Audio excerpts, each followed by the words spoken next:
Hello everyone, hi this is सिमरन।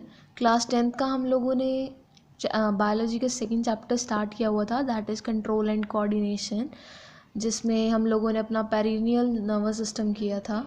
और आज हम लोग स्टार्ट करेंगे central nervous system. Central nervous system जिसको हम सिंपली लैंग्वेज में बोलते हैं CNS, राइट। और हम पेरिनियल नर्वस सिस्टम को बोलते थे PNS। ठीक है, तो सेंट्रल नर्वस सिस्टम के अंदर क्या क्या आता है? ब्रेन आता है हमारा, और हमारा आता है स्पाइनल कॉर्ड।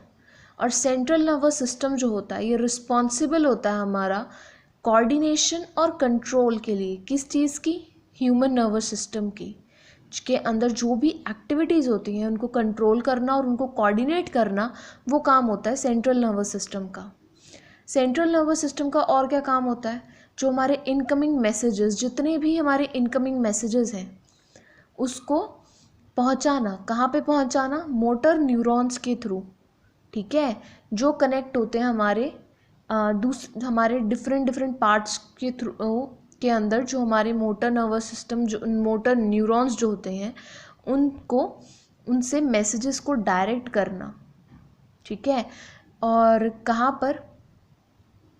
ब्रेन को पहुंचाना या स्पाइनल कोड को पहुंचाना। और जहाँ पर कॉम्प्लिकेटेड रिस्पॉन्स देना होता है वहाँ पे ब्रेन और स्पाइनल कोड दोनों मिलकर काम करती हैं। और इस टाइम पर इन कॉम्प्लिकेटेड रिस्पॉन्स के अंदर जो होता है सेंट्रल नर्वस सिस्टम पूरा का पूरा इन्वॉल्व किया जाता है। सेंट्रल नर्वस सिस्टम जो होता है ये एक पर्सन को ये चीज़ देने का हक देता है कि वो उसको एनेबल करता है कि वो एक मोस्ट अप्रोप्रिएट और मोस्ट इंटेलिजेंट रिस्पॉन्स दे किसी भी चीज़, स्टिमुलाइज, किसी भी सिचुएशन के अंदर। ठीक है, उसके सिस्टम के अकॉर्डिंग वो एक मोस्ट अप्रोप्रिएट और मोस्ट इंटेलिजेंट रिस्पॉन्स दे। सेंट्रल नर्वस सिस्टम की वजह से ही एक पर्सन के बिहेवियर में चेंज आता है। विद द चेंजिंग सिचुएशन उसके बिहेवियर में भी चेंज आता है। फॉर एग्जाम्पल, अगर हम देखें, अगर किचन में आप गैस के ऊपर अगर कोई गरम प्लेट है, आप एकदम उस प्लेट को पकड़े, अगर वो गरम है तो आप एकदम छोड़ देते हैं, उसको ड्रॉप कर देते हैं। वो कैसे होता है?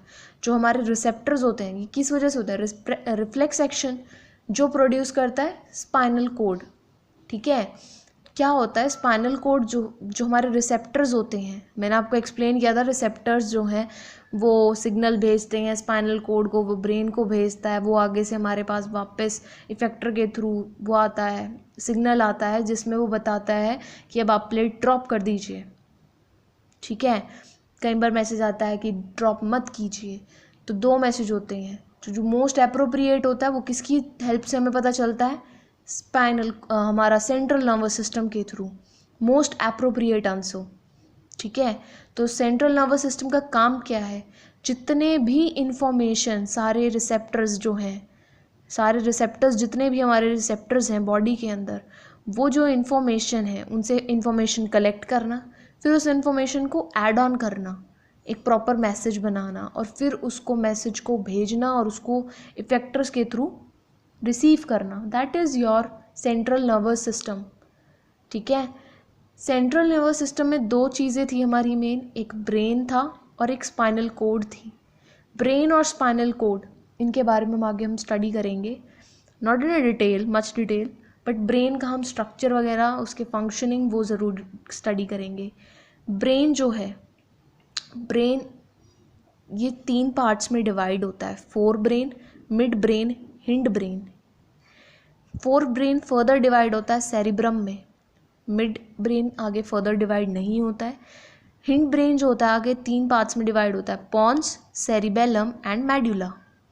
ठीक है, ब्रेन क्या है एक्चुअल में? ब्रेन होता क्या है? ब्रेन जो होता है ये हाईएस्ट कोऑर्डिनेटिंग सेंटर होता है हमारे बॉडी का।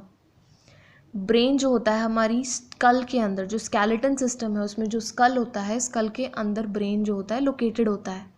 और ब्रेन जो होता है ये प्रोटेक्ट होता है एक बोनी केस के थ्रू, जिसको हम बोलते हैं, जो स्कल के अंदर होता है। स्कल के अंदर भी एक बोनी केस बॉक्स होता है जिसको हम बोलते हैं क्रेनियम। ठीक है, उससे ब्रेन जो है प्रोटेक्टेड होता है। और ब्रेन जो है 3 मेम्ब्रेन से सराउंडेड होता है, 3 मेम्ब्रेन्स, जिसको हम बोलते हैं मेनिंजेस, और जो इन मेनिंजेस के बीच में जो स्पेस होता है वो फिल होता है सेरिब्रोस्पाइनल फ्लूइड से, जो हेल्प करता है हमारे ब्रेन को मैकेनिकल शॉक से बचाने के लिए। और मैंने आपको बताया ये 3 पार्ट्स में डिवाइड होता है, fore brain, mid brain and hinge brain.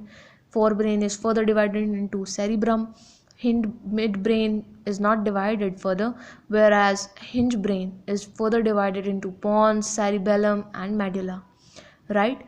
इसके आगे कल हम नेक्स्ट वीडियो में हम लोग इसकी फंक्शनिंग, इसका स्ट्रक्चर और किस पार्ट का क्या काम है वो हम स्टडी करेंगे। फॉर दैट अगर आपको ये वीडियो पसंद आई है प्लीज़ इस वीडियो को लाइक कीजिए, इसे ज़्यादा से ज़्यादा लोगों तक शेयर कीजिए, and please do subscribe my channel and don't forget to press the bell icon, and please do ask the questions in the comment section. Thank you.